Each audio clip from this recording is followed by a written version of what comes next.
Hi everyone, welcome to the Awaken Your Truth Conversations. My name is Denise Simone with DeniseSimone.com, and today's conversation is with Tristan Montoya.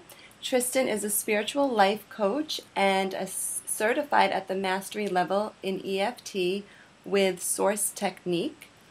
As a practitioner, Tristan uses EFT to successfully help others to get to the root causes of their frustrations and their blocks.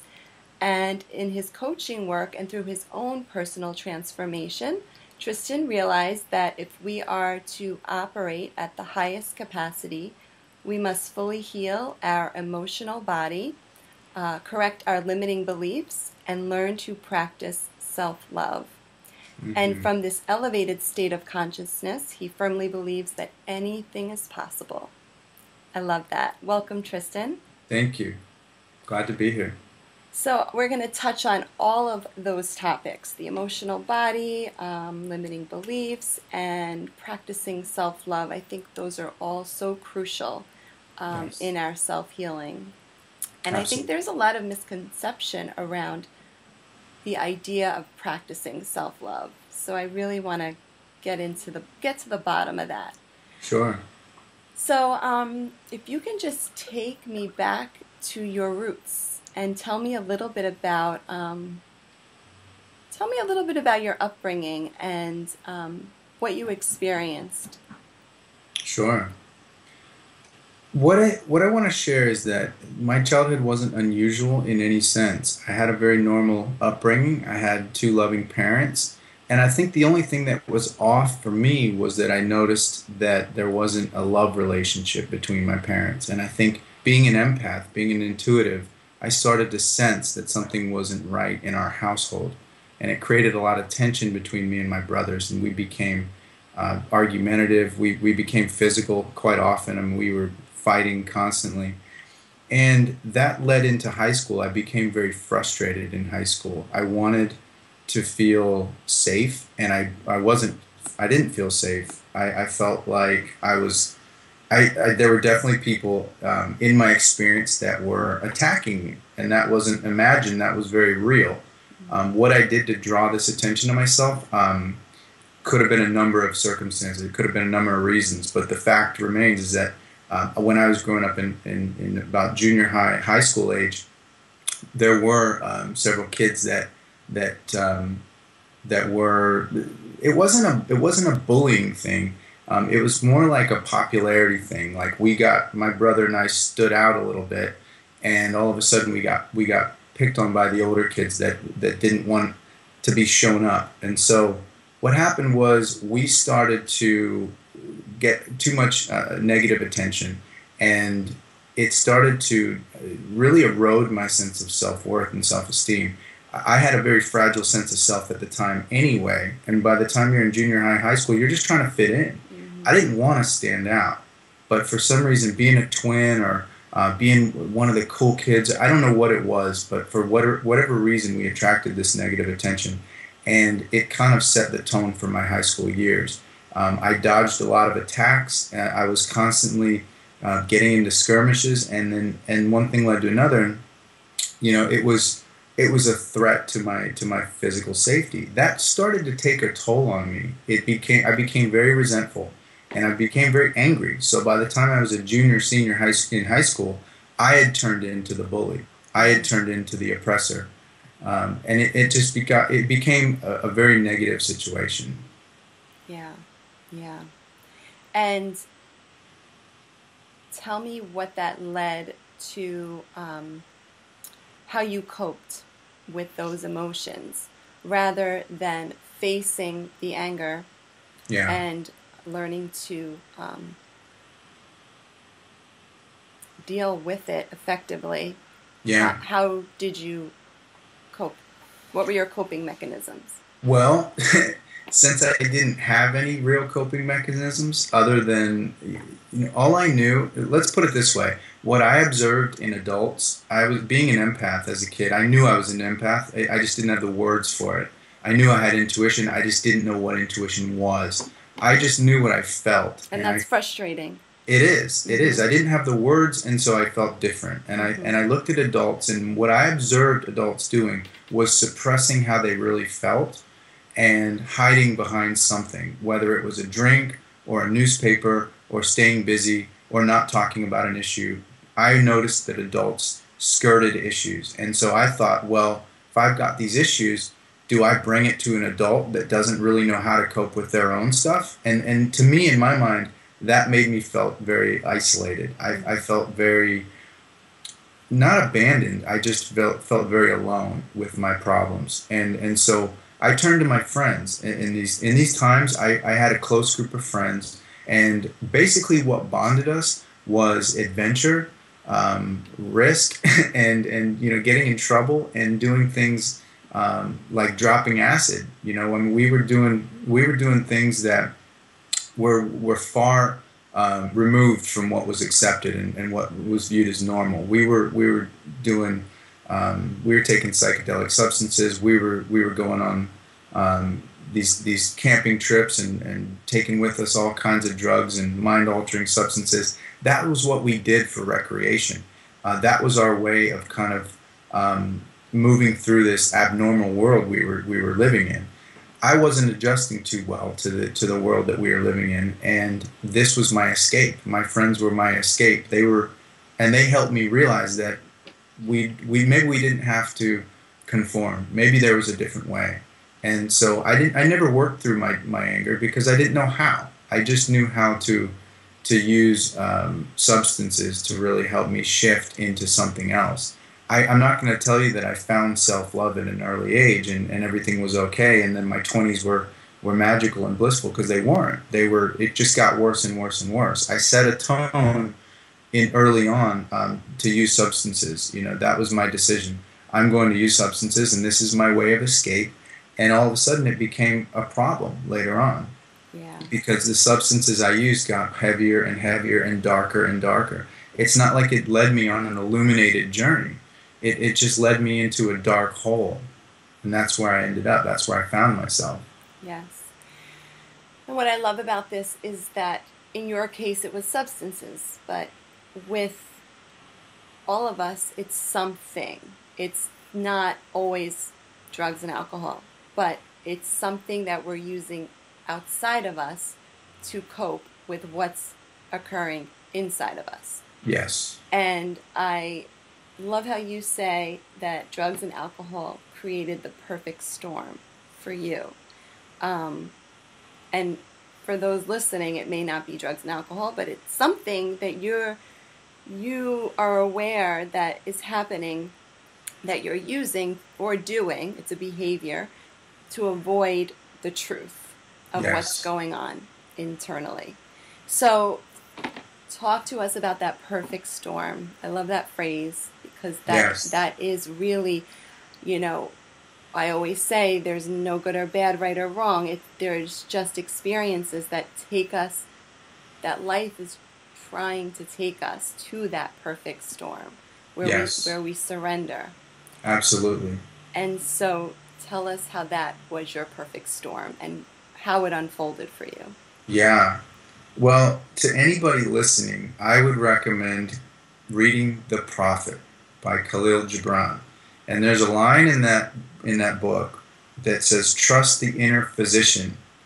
And it talks about pain. That book there's a specific chapter, and it talks about pain and suffering and how we must ingest the medicine that the inner physician is guiding us to take. I'm not telling you that the medicine is alcohol and drugs. I'm not telling you to go take ayahuasca. Some people are led to do these kinds of things because they believe that's the medicine. But if you trust the inner physician, it knows all, and it will guide you to your own healing process, your own awakening process. What I ended up doing was I recognized early on that I had been programmed, essentially. I think everyone can understand that, especially with movies like The Matrix. It's, we're being awakened to the fact that our beliefs are not our own. They've been implanted in us by a system of education, a society that believes in certain things and that holds this illusion in place. If you believe in the lies, then you believe in the illusion. And once you start doubting the lies, then you have to leave the illusion and you have to look for the truth. And that's the journey to awakening. I'm not telling you it has to come through substances, but that is one way that I recognized early on, having no mentors in my life, that I could tear down the programming. I could begin to dissolve the walls that were keeping me from seeing the truth. So in essence, my soul recognized that I wanted to free myself from the illusion. How I knew this, I do not know. I just recognized it as a growing discomfort in my body. My soul was beginning to awaken, and it awoke through crisis, right? So if there's a really good book that I'd also recommend. It's called The Stormy Search for the Self, and it's by Stanislav and Christina Grof, Grof. And that is a fantastic book for anybody experiencing a spiritual crisis or a spiritual awakening in the form of what they call a spiritual emergence. So emergency, they call it an emergency. So it's a play on words. It's the emergence of the soul through a crisis, which ends up being an emergency in some cases. It may land us in the ER for all I know.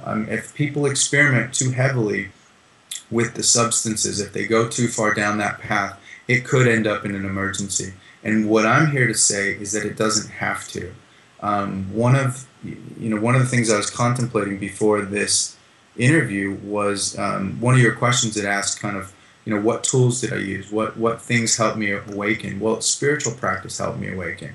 And it's a good thing it did, because it helped me dissolve all of the tendencies that I had towards self-destruction. And if I had let myself just go unchecked, I would have destroyed myself.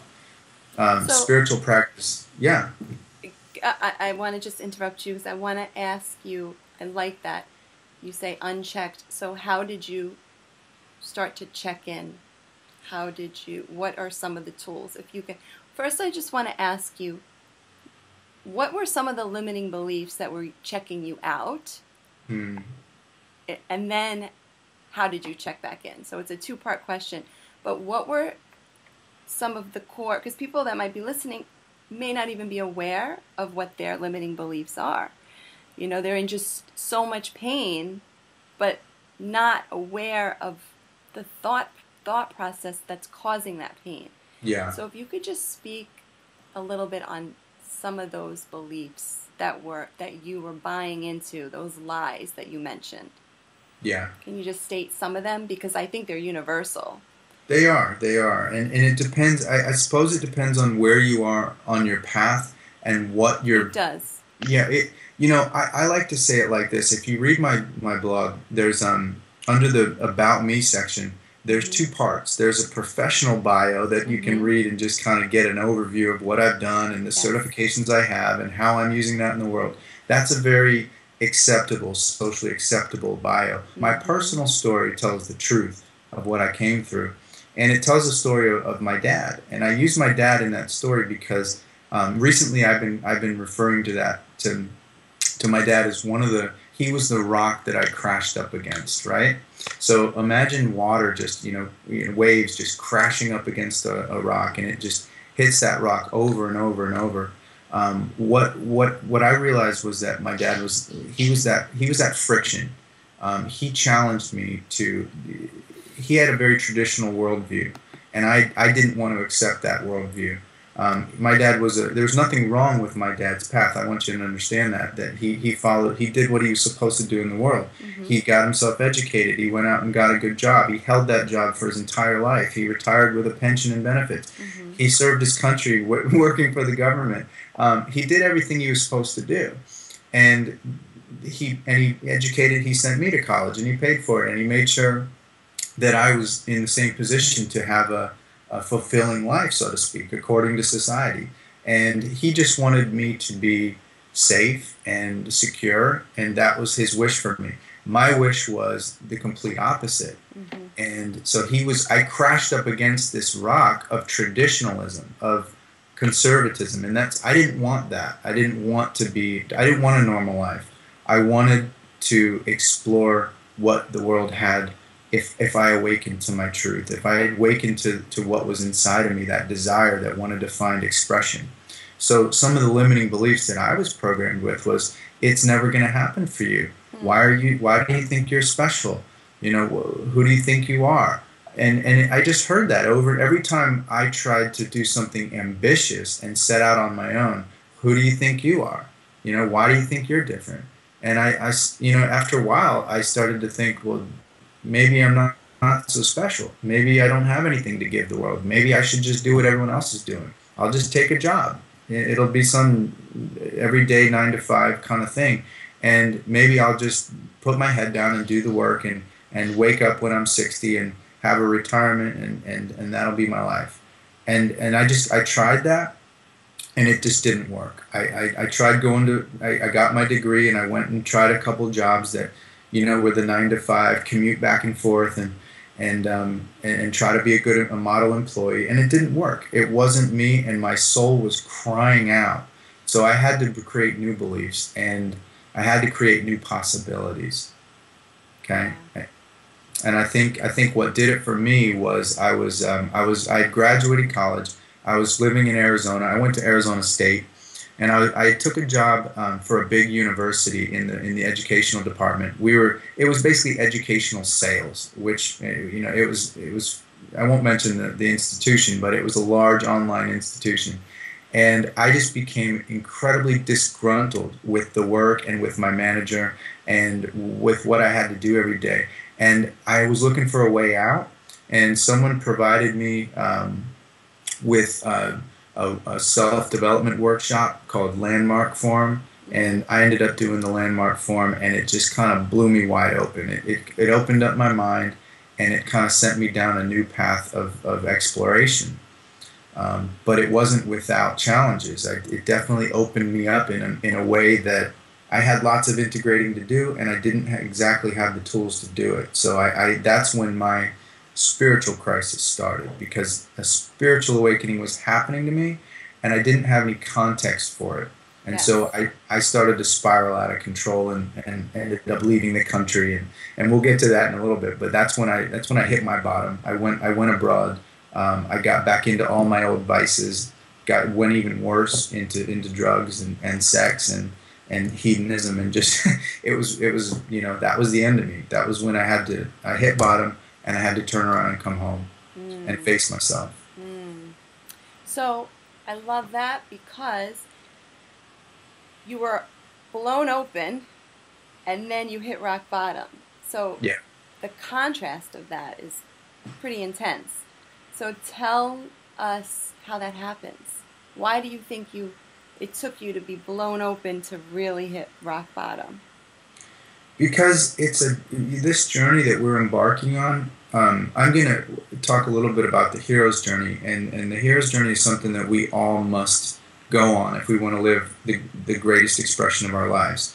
We all have greatness contained within us, but it's going to take unusual circumstances for that greatness to come out of you. What is if you're in your own life and you're comfortable and you have a career and you have a family and you have a home, and I start suggesting that there's greatness inside of you, and and the only thing it asks of you is to step out of your comfort zone. Why would you do that? Why would you leave all that you know for something completely unknown? And I think that's the challenge that people face. They look at their life and they say, hey, it's not that bad. I've got friends, I've got family, I've got a job, I've got a career. Why would I leave this for what you're telling me is risky, unsafe, uncertain, and potentially hazardous? And to that, I can only answer that, how will you know if you don't try? How will you know what? That question for me was enough to get me out of my comfort zone. I heard this voice in my head, and it said, how will you know what you can become if you don't try?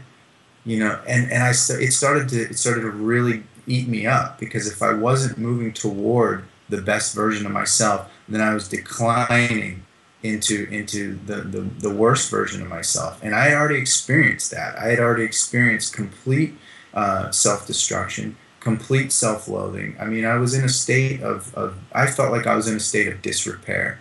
And I thought, the only thing I can do from this point is move forward, because anything else is decline. So let's try this new life out, because I've already tried living as a normal person and it didn't work. So maybe some people can pull it off, but I think there's others out there that could be listening to this that are saying, I'm not cut out for the normal life like my parents lived or like my friends are even living. There's something better out there for me. And what I'm suggesting is that if you push through some of the imaginary barriers, because they are imaginary, they feel really real at first and they feel really painful, but the pain is self-created. It's almost our resistance to our own greatness is what's standing in the way.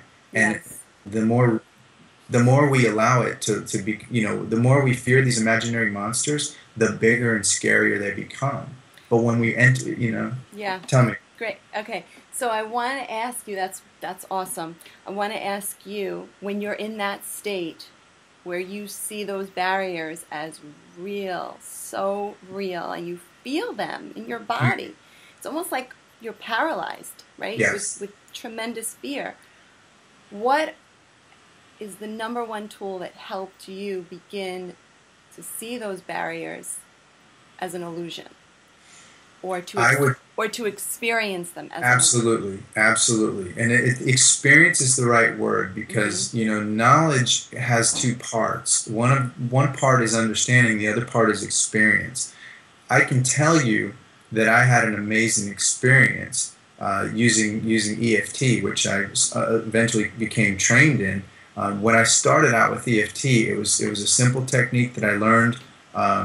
It was a self-help technique, and I just started using it on some of my emotional distress. Later on in life, that was in like 2008. So when I first started using EFT, it was this great tool to help me dissolve or resolve, I should say, some of my emotional distress and some of these feelings that I really had trouble with. So it helped me contain some of those negative emotions and start to feel more healthy and adjusted. But what eventually happened is my awakening. I call it misguided ambition, okay? Because a lot of us have this ambition to get ahead or to make something of ourselves. Yes. And I want to make a distinction. I call it misguided ambition, and I'll explain why. My business name is Spiritual Success. So let me explain what those have to do with each other. Misguided ambition was my ego's pursuit in the world for some kind of gratification, some kind of acknowledgement. Like, look, I've done this. Now you can all see that I'm the best and that I did. I climbed the mountain and I prevailed. And it's like the ego's search for this accomplishment, so it can say, look what I did. Look at how great I am. When I departed, that road, by the way, took me down. That kind of entered. That helped me. Realized that path was very dark and very unsatisfying. I wasn't satisfied at all by that pursuit, and I realized that pretty much. Sorry, it's a dead end. It is. I mean, you get it's kind of the conversation. I was just listening to a podcast about this by a guy named Rob Bell. He's going on this thing called Everything is Spiritual tour across the country, and he had a really good distinction. He talks about success versus craft, and success in many people's minds means that that thing we do, that outer attainment. It's like, look, I got all this stuff. Now what? And then what he talks about is craft. Is like finding that thing that really makes you come alive and do that, because that's going to bring you joy. And so when I understood that, I only heard that podcast recently, but I think that idea has been with me all along. I wanted to do what brought me joy, what brought my soul joy, what brought me inner satisfaction, not instant gratification. I was willing to suspend this idea of instant gratification. Give me all the stuff first, and then I'll be happy, and then I'll look for my spiritual path. I had to look for my spiritual path first, and then find where that would lead me. And so it took me on it took me on an inner journey, when before my journey was very much external. It was an outer journey. And I think that's really what a lot of people believe, that first they have to get their life together. Right. And so to speak, everything has to be in place, and then they can do that other thing that's somewhere out there. Right. But oftentimes that just stalls that is stalling the process. We never ever get to that perfect place. No. There is no such thing. No, we don't. And that, I think, is part of the reason why we often have to meet our perfect storm. Because, right, that's the purpose of the perfect storm. It feels like crisis, but it's actually a tremendous gift. Absolutely. And it brings us back to your initial question about resistance. Mm-hmm. And basically, one of the distinctions that a teacher helped me understand was that the very thing we're avoiding is the access point to our greatness. Mm-hmm. So when we feel that resistance, we have to embrace it. And what I'm here to say is that if the more we resist our resistance, the greater it becomes, and the more pressure it puts on us, and the more if it pushes back at us, and we respond by shrinking, then we go back into those old ways of being, that self-loathing, self-destruction, self-hate, pity. We go into self-pity, and then when we get into that dark place, we do everything we can to try to hold our sense of self, and we get defensive and aggressive and angry and bitter. Yes. But that's that the opposite end of that scenario. Yes, go there. Yeah, but here's the thing: resistance is not so challenging. It's just, I want to make a distinction here, and this is something I've discovered in my own work. When I was going through my coaching training, we went through an entire year of training, and during that year, we spent 20 weeks coaching one another. So that means I got 20 weeks of coaching by one of my peers. And an entire year of transformational training. You would think after an entire year, I would be ready to go. I would be, let's start this, let's do this. I'm going to start my business, and I'm going to take on clients, and I'm going to coach them to have the same degree of success and transformation that I had. Only I wasn't ready. I wasn't ready after that whole year. We had done so much opening up and so much psychological breaking through, so to speak, that I felt like I was a little bit unprepared for all the very the reality of setting up a business and what that would entail as far as having the emotional foundation to do that. Mm-hmm. So what I noticed is that my emotional resistance, and it was emotional, it wasn't a mental block, it was an emotional resistance to stepping into my power, was huge. And that's when I came back to EFT. That's when I decided, okay, this is emotional. This is my body not understanding that this new way of being is going to require me to open my heart and shed layers. And what my body was used to doing was closing down in the face of challenge, closing down in the face of threat and discomfort. And that caused me to close down my power. So opening my heart was opening my power. Yes. Healing my emotional body was helping me free up so much energy that was trapped in these lower emotions. So that's when I got free. I noticed in November of this past year, I had rediscovered EFT in a new way. I started working with Nick Ortner's systematic training on financial success and personal fulfillment. And I started to work through his course, and then I ended up getting certified with EFT with the Source technique. And all of these different tools really dig into the root causes of our behavior. So we're not just managing symptoms anymore. We're getting to the root causes of why it is we're doing what we're doing. And if we're not moving through our resistance, then in a very short time, I learned how to figure out what the reasons were behind that, what the emotional hindrance was for me to move forward. Yeah. And once I dissolved those things, it was like someone had, just opened the gates for me, and I could just run through. Amazing. So I like that you're touching on the emotional body, because there has to be a connection from what we think to what we feel. Yeah. And we can try. I'm a firm believer on affirmations being effective, but not the end-all be-all, because they're just mental. It's just a mental piece of the puzzle where we're trying to shift our thinking, but if we don't connect it to our emotions, then transformation can't occur. No. Real deep transformation. Yeah. So talk to us about the importance of connecting the mind with the heart. Yeah. The thinking with the emotional energy in our body, and Absolutely. how it all needs to be integrated. Absolutely. Most of the time, we're operating from 10% of our conscious mind. That's what we're using. We're using 10% of our conscious mind, and 90% of our mind is either subconscious or unconscious. So when people say use affirmations, they're basically saying, and I'm not making them wrong. Louise Hay has had phenomenal success with You Can Change Your Life, You Can Heal Your Life, and it's a whole book and CD program of positive affirmations. And I believe people have changed just from using powerful affirmations.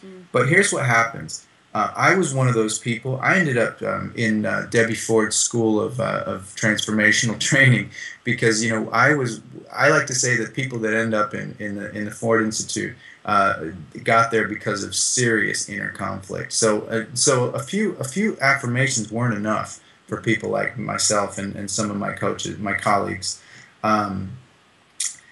It just wasn't enough. We had too many ingrained limiting patterns and beliefs and negative thoughts about ourselves. So introducing the thought, I am good enough, over and over and over, wasn't enough to override the deeply ingrained thoughts and feelings about myself. So what I started noticing with EFT was that the limiting beliefs get stored in our body when a thought connects with a feeling. So our feelings aren't generally bad. We can have lots of nice feelings inside of ourselves: love, bliss, joy, excitement. All of these things are good feelings.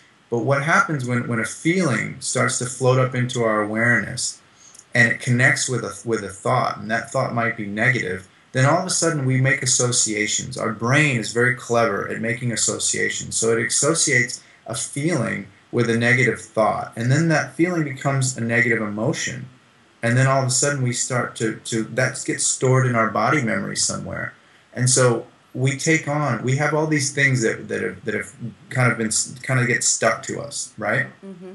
So to clear our emotional body, we've got to. EFT has been one of the most effective tools that I've used, both as a practitioner and on myself, because I've been able to discover those patterns that are ingrained in me. And I'm able to release the trauma, so to speak, which is really just stored emotion. What is trauma? It's stored emotion. It's stuck energy. That needs to be released. Of course, because emotion is emotion. It's energy in motion. And if the energy is not in motion, then it's stuck. When it's stuck, it gets trapped in our body. And when it gets trapped in our body, it surfaces as a symptom. So what we can do is pay attention to the symptoms. Are you suffering with anxiety? Well, let's take a look at that as a symptom. But eventually, we can't just tap on, even though I have this anxiety. We have to get to the root of, where did this anxiety come from? Okay. What is the root of it? So I am familiar with EFT, but not tremendously. I want to ask you, I do agree, it's important to get to the root. So do you find that often sometimes the process of taking someone through an EFT can really open them up to discovering emotions they didn't even know they were aware of? Yes. Yes. And I'll tell you why. Because most of us, remember when you asked me, like, what were some of the tools I used when I was growing up to deal with what I was dealing with? And I mentioned I didn't have the tools. I was a young man. I was in my late teens. And I was approaching 20-something, and I didn't have the emotional or spiritual tools to deal with anything that came my way. Mm-hmm. The adults before me didn't teach me how, and there weren't any workshops at the time. I'm sure there were, but I wasn't exposed to them. I didn't have the tools, and so without the tools, I had to do what I saw everyone else doing, which was repressing what I was dealing with. Yes. We've come to a point in our society's culture where we've learned to repress just about everything, and our whole medical system is designed with these little pills that repress just about anything you can bring at them. Mm-hmm. You show up to the doctor with a symptom, and he says, "Don't worry, I've got a pill for that," and it'll keep it just underneath the surface, so you don't have to worry about it. It's never going to heal you. They don't tell you that. It's never going to heal you, but we can manage this thing. So you check in with me every so often, and we'll raise or lower your the potency of that pill. And that's exactly what it's doing. It's managing you, and it's keeping you confined. Exactly. You will never step out of your comfort zone. You will never step out of... You can't. It numbs you. It numbs you. Mm-hmm. It absolutely numbs us. And so if you think about it in terms of what it's doing to our society, it's creating an entire society of people who are numb to their emotions, numb to their true selves. Mm-hmm. And that's what society was. The reason we're having this conversation is because we chose to awaken to the truth. Mm-hmm. The truth of who we are means working through some of these emotions and not just managing them, not just pushing them down, because we see what that causes. Yes. If you suppress something long enough, it will surface as illness, as disease, as a symptom we don't want to be constantly managing symptoms. Mm-hmm. We want to get to the root. Yes. And when we get to the root of these causes, we develop and we can actually aspire to a healed emotional body. It's very possible, and all it requires is emotional education, tools to help us process these things, and the insight and distinctions to learn what's going on inside of us. Traditional doctors don't understand this. I was just at a conference in Sedona. It was called the Pure Living Expo. It's all about raw foods and holistic medicine. And I spoke with a psychiatrist. She was a psychologist. And she spent 9 years to get her PhD, and she said that they taught EFT at the end of her 9th year. And she said, "What did I just do these 9 years of schooling for? This is what I needed." And now she teaches EFT to doctors, and it's becoming one of the most well-received tools in their toolbox for helping patients, because what it's allowing them to do is not just sit there and decide what the brain is doing. It's helping them connect to the emotional body. And does it allow them to actually feel the emotion? Yes. And relate to another human being. Yes. Right? We're not just... That's the only way we can relate. Of course, but we've developed a system where our doctors treat us like automobiles. You pull your automobile into the garage, they hook it up to all these different cords and cables, and they run tests or diagnostics on the automobile. That's essentially what we've done in our medical system. They treat you like an automobile. They run the diagnostics on you. They come up with the different things, and then they prescribe the treatments. Yeah. But that's not holistic medicine. And so what we're having to do now is acknowledge that there is a spirit inside of each one of us. That spirit struggling to awaken through this melange of different activity in the outer world, and all these attempts at suppressing that awakening from happening. Yes. But our emotions are the clue. It's our emotions are kind of, if we follow the emotions, we follow them back to the heart, and the heart. But if we're repressing them, we can't follow them. Right, we can't. And then what happens? There's a distinction what we want to make here, and that is that society will tell you that I am this, but as my spiritual teacher Wayne Dyer likes to say, if you ask a crowd of people to point to themselves, almost nobody does this. They all do this. Mm-hmm. Why is that? And you can't see what I'm doing, but they're pointing to their chest. Okay, they're pointing to their heart. So when you point to yourself, you point to your heart. You don't point to your head. And yet we've identified ourselves as, I am this. So here, I'm going to walk into a doctor's office, and I'm going to tell you all the stuff that's going on in here, and he's only trained to diagnose this, yes, not the heart, not the soul. And so he skips over that part of you, and he just says, well, your brain is doing this, and I've seen this pattern before, and maybe this will help. Take this and then come back in a month. And you're left thinking, was I really seen? Was I felt? Was he interested in what I was saying? Or was he just listening to my thoughts as some sort of pattern that all humans exhibit that are experiencing these things that he learned from books in medical school? So it's very frustrating. But it's not society's fault, because this is the conditioned way. This is how we've been conditioned. Right? We have to, at some point on our journey, realize for ourselves that something is missing. Right. We have to come to that conclusion for ourselves. We have to be in enough pain. Yes. Or life has to be constantly putting obstacles on our path so that we can come to, we may not initially realize at first it has anything to do with our emotional disconnection, right? But we reach so many conflicts that eventually we have to say to ourselves, there has to be a different way of going about this. Yes. So that's the point of, I think, conflict in any situation, is finally surrendering to redirecting our attention back at ourselves. Yes.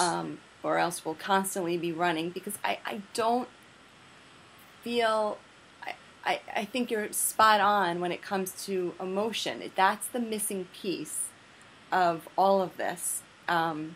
We run. We want to run from our emotions because we're afraid of them. Yes. We've been taught to believe that negative, and that's another question I have for you, but so-called negative emotions are bad. Do you believe that emotions, all emotions across the spectrum, serve us in some way? They definitely serve us because they give us contrast. Any spiritual teaching, Yes. any wisdom book will tell you how can you know love if you haven't known despair? Right. You know, how can you know joy if you haven't known defeat? You know, it's like, how can you know? We need the contrast. We need the contrast. We definitely do, so that we can have a distinction. Mm-hmm. And that gives us a choice, because as spiritual beings we have free will, mm-hmm. and we have a choice as far as what we choose. So the negative context, the connotation to an emotion, only happens when we create meaning around events. Okay, so feelings are just feelings; they're neutral, and we could define them as good or bad. But let's just put it this way: let's just say they're all feelings. And once that, what I was describing was once that feeling starts to connect with a negative thought, then all of a sudden those two things form a negative emotion. Yes. in our emotional body. The negative thought may come from a painful memory. So it's our meaning-making machine up here that's constantly causing us suffering. So it's when we attach ourselves, when we believe we're our past, we suffer. When we fear the future, we suffer. When we live in the present, we don't suffer anymore. Right. And when we clear our emotional body and face the things that we need to face, we find peace. So there's a really good book called Letting Go, The Pathway of Surrender. And it's written by a man named David Hawkins, David R. Hawkins, PhD, MD. David Hawkins says, fear of life is just fear of the emotions. So it's not life that we're afraid of. It's the emotions that we might face if we go out and live our greatest version of ourselves.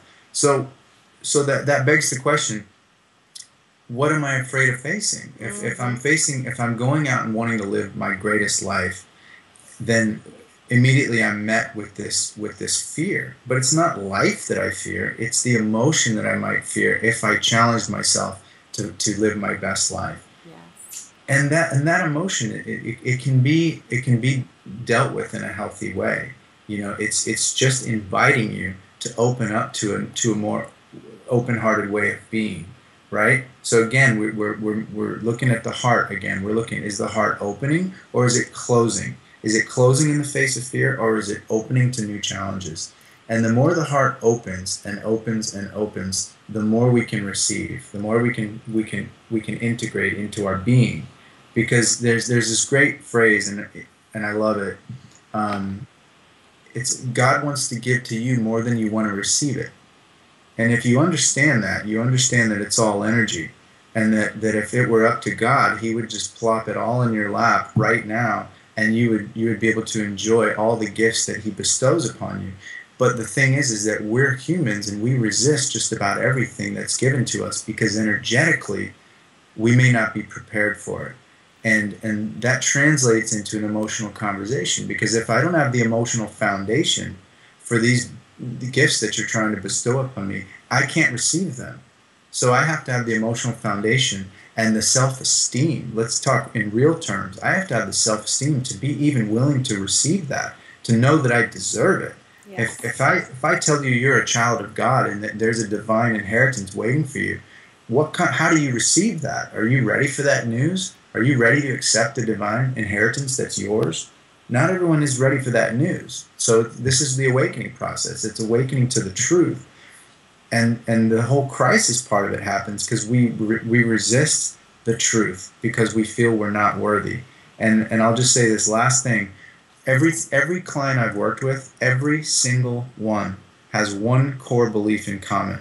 I'm not good enough. I found it in every single person I've ever worked with. I'm not good enough. That is the program. That is the lie that we need to break, that we need to dissolve. That is it. And that belief is born. We are not born with that belief. We don't come in with that belief. That is a belief that we choose to take on. And I say that without shame, there's no shame in that when I say we choose it, but we do. We, on some level, choose it when it comes to something that somebody might have said to us or something that we perceived in the outer world, and then we decided that that was true about us. But I think if we can really own that, we decided that. Yeah. You know, that is I know for me, that was a real aha moment. That was a real awakening when I realized nobody put that on me but myself. Right. You know, and I may have bought into it, but that's not the truth. That's not the truth. So, yes, I think that can be a huge shift within us when we start to really own that nobody can actually ever offer us their belief system. We have to receive it and own it for ourselves. Yeah. And that's a good distinction to make. And I think what I want to mention while we're talking about this is that the most disempowering thing that a person can do is play the victim. And so as long as we're playing the victim and saying, you did this to me, you caused this, it's my parents that didn't give me enough of this and enough of that, and I wish they'd given me this and I wish they hadn't done that, and if only, it's the victim talk. Yes. Right? So nobody implanted us with this program of I'm not good enough. Maybe, just maybe, some people out there are saying, well, yes, they did. They told me I wasn't good enough. My dad said I was never good enough. He said I'd never amount to anything. Well, he may have said those things, but you took them on. Yes. You chose to imprint yourself with that belief. And as long as it's in you, it's your responsibility to work with that belief. And when somebody says that to me, I like to point out that a person that offers that message out into the world, it's them that are really dealing with that message within themselves. Yes. Right? We can't give out what we don't own within us. So if somebody's giving you that message, it's really their darkness that they have not yet to deal with. Absolutely. Right. So there has to be I just think that's very helpful in the healing process when you can point out that distinction, that boundary between one person offering their belief system onto another. You can only give out what's occurring within you. So it really has nothing to do with us at all. True. Right. Yeah.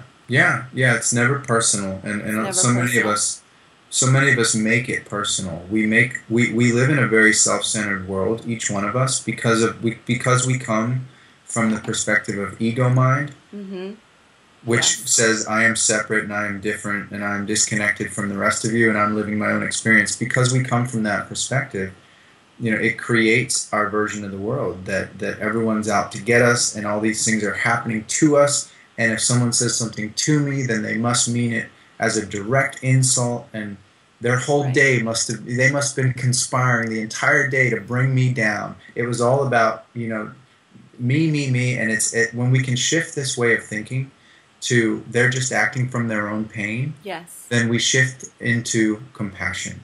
Absolutely. And that's what Joseph Campbell always talked about, compassion as this idea of shared suffering. Can you understand that this person is suffering just like you were suffering? Yes. When they're delivering the insult, can you see that they're delivering that insult from a place of pain within themselves? And if you've healed your pain, then that insult doesn't stick to you anymore. Absolutely. Absolutely. Absolutely. Yeah, I love that. I Yeah. love that. So I could keep going on and on with you forever. But I want to, and we can maybe do a part two. Yeah, I love that. Yeah.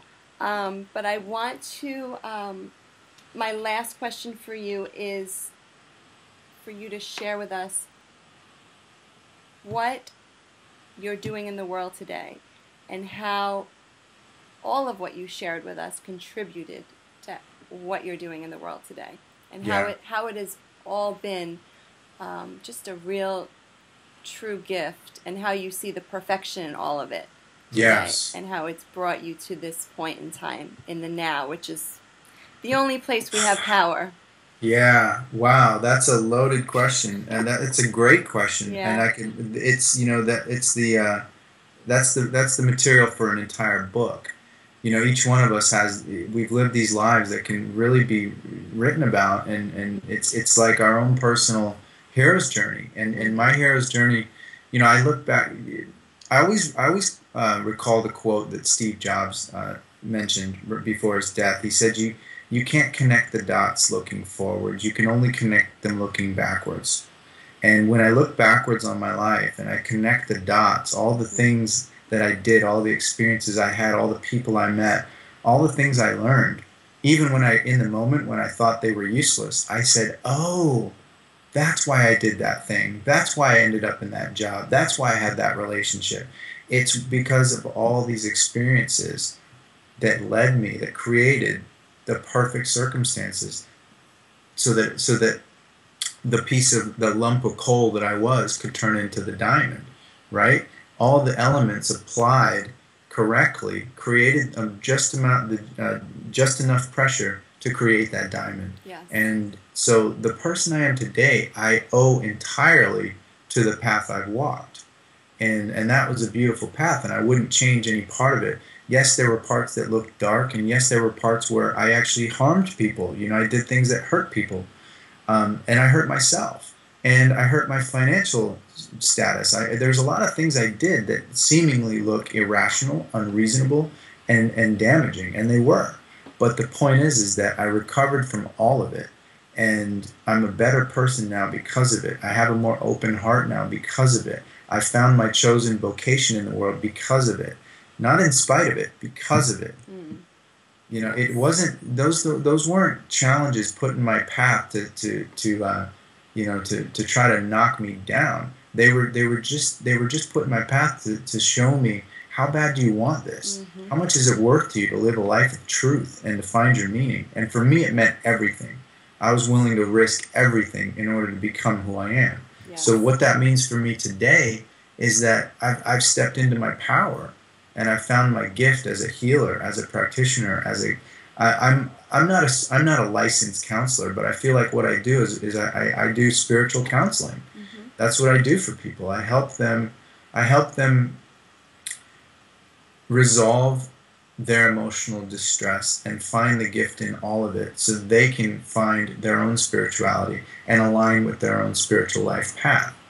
Each one of us has a spiritual life path. Each one of us has a mission and a message to give to the world, and the world needs what each person has. Yes, it does.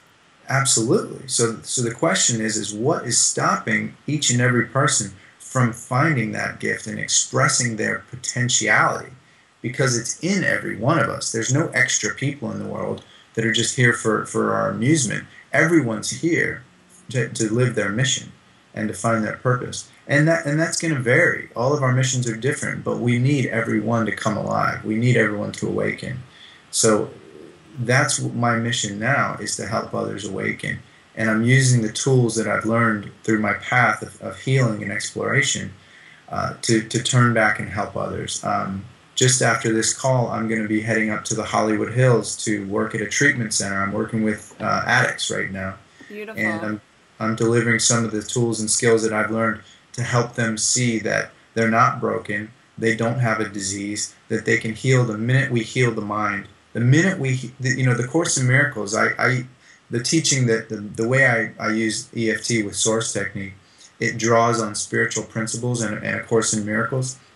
And A Course in Miracles has a great line. It says, when the sufferer no longer sees a reason for pain, right? When he no longer sees a reason for pain, he'll cease to suffer. Yes. The suffering will cease as when you no longer see a reason for the pain. Would you say, and I think that's why. Would you say, though, that on our path, and I mention this because I could feel that people will struggle with this. I think this could be the place where we keep ourselves stuck, because that pain can become so familiar to us. Yes. And so comforting in a crazy kind of way, yeah, that we keep ourselves from stepping outside of the pain. It's such a comfortable feeling for us that, and we did touch upon this in the beginning of the interview, that to imagine ourselves free from it is a very scary thing. Yes. It's yes. a very scary thing. Because it is. We come to that question, who the heck are we then? Yes. That's the unknown. Yes. Right? But I think it's beautiful that you're literally taking people through that process. That's the process where people that is the process, need the most support. Yes. Mm-hmm. What I like to say, I feel what you're saying, and I understand that a lot of people feel that way. I felt that way. Like, if I give up who I know myself to be, I'm this physical body, I'm this guy named Tristan, I come from Virginia, that if I give up all these things, who am I? Mm-hmm. And it can be a scary thing, but what I've found is that in my sessions, when I'm working with people on an emotional level, I like to say that when you strip away all that you are not, you find the truth of who you are. Absolutely. And what I'm helping people do is I'm helping them disassociate with what they thought they were. I am this collection of limiting beliefs. I am my upbringing. I am my past. I am my memories. I am my trauma. I am my wound. Basically, people are walking around. I call them the walking wounded, because they're just walking around like zombies and they're wounded. They have wounds, and these are emotional wounds, okay? And they're walking around and they're saying, look at me, I'm this wound. I'm these things that happened to me, and I'll never be the same again. And if you say, yes, you will, they'll say, no, I won't, because this happened to me, and this happened to me, and this happened to me, and I'll never be the same. I just have to live like this. Well, in a very short time, I watch people shift in front of my eyes, because I take them through an emotional freedom technique that allows them to shed all of these things that they believe themselves to be and realize the truth of who they are. They simply come into alignment. I help them create a shift in perception. Mm-hmm. And when that shift occurs, when the healing of the mind occurs, the body's intelligence snaps back into shape. Yes. Our body's infinite knowing starts to rise. And the spiritual being that was just below the surface begins to come to the forefront. Mm-hmm. And then you say, oh, that's who I am. It's like that's the truth. You just remember. You just remember. You just remember the truth of who you are. And I'll tell you this, it's never scary. Not once. Not for anyone to remember the truth of who they are. It's the most natural thing in the world. And then they realize, looking back, that the most unnatural thing they ever did was resisting feeling those emotions and making them seem like this big scary monster that they couldn't get past. But that is the task that we all have. Yes. The hero's journey asks you to enter the innermost cave, face the monster if there is one inside that cave, and then come out, emerge victorious. And you realize that there really wasn't a monster. It wasn't. It was this. Yeah. It was a shadow on the wall, and it looked really big and scary, and it looked like we'd never conquer it. And then we realized that it didn't exist at all. Absolutely. So beautiful, beautiful. Thank you for sharing. Thank you for this. Of course. This was awesome. So many juicy nuggets in here. Yeah, definitely. I appreciate the opportunity. Yeah. Everything that you mentioned, books, authors, I'll put them at the bottom of the screen so people can check them out. Yes, definitely. Those are some great tools. Yeah. So if you want to know more about Tristan, you can connect with him at spiritualsuccess.com. .co. .co. Yeah. Yes. I didn't get the com, so it's .co. .co. And Yeah. you do one-on-one sessions, and you do over the I do. phone work, and you're out of LA, Los Yes. Angeles? Yes. Awesome. I live in LA. I work over the phone. It's very easy for me to work over the phone. Sessions are just as powerful as if we were in person. Mm-hmm. If people are more comfortable with Skype, I work with Skype, but generally we don't see one another when we work together. And the results have been profound. I've helped people align with their spiritual life path, move through their trauma, move through all this stuff all the lies that they've been telling themselves, and truly connect with their power. And it's the most rewarding work I could imagine. It is. So I'd love to assist more people in finding their mission, their power, their purpose, because that's bringing the whole world into alignment, and the world needs what you have. The world needs what you have. Absolutely. I couldn't agree more. That's the purpose of these interviews, is to help people to really understand that this journey is nothing to be afraid of, but everything Right. to be open to. Right. And you just have to look at the people that did it before you. I mean, really. I mean, we're doing this call for the benefit of others. We're doing it, and we're locking arms, and we're saying, look, we're doing it. We're moving through the fire. Because Yes. it's the fire of transformation. It's it's the phoenix rising out of the ashes. That's what transformation is. But we've got to be able to represent that in the world and say, look, I did it, and it's safe. You can do it too. Come on, let's And go, you don't guys. have to do it alone.